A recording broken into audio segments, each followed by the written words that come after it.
اعوذ باللہ من الشیطان الرجیم، بسم اللہ الرحمن الرحیم۔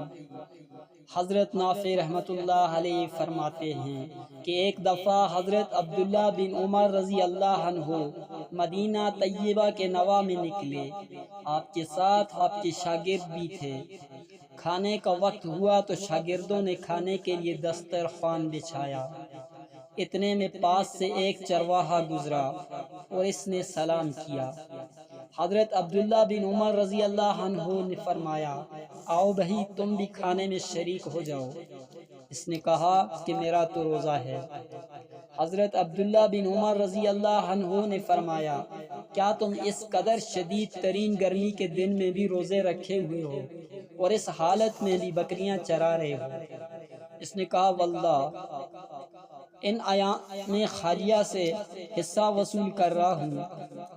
حضرت عبداللہ بن عمر رضی اللہ عنہ نے اس کے زہد و ورع کا امتحان لینے کے لیے اس سے فرمایا، ایسے کرو کہ اپنی بکریوں میں سے ایک بکری ہمارے ہاتھ فروخت کر دو، ہم تمہیں اس کی قیمت بھی دیں گے اور گوشت بھی دیں گے۔ گوشت سے تم روزہ افطار کرنا۔ اس چرواہے نے عرض کیا کہ ان بکریوں میں سے کوئی بکری بھی میری نہیں ہے، بلکہ سب بکریاں میرے آقا کی ہیں۔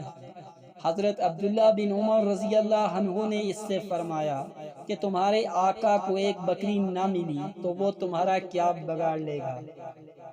اس چرواہے نے آپ سے رخ موڑ کر آسمان کی طرف انگلی اٹھاتے ہوئے کہا، اللہ کہاں جائے گا؟ یعنی بالفرض اگر میں دنیاوی آقا سے بچ بھی گیا تو اللہ تو دیکھ رہا ہے، وہ تو کہیں چلا نہیں گیا، اس سے بچ کر کہاں جاؤں گا؟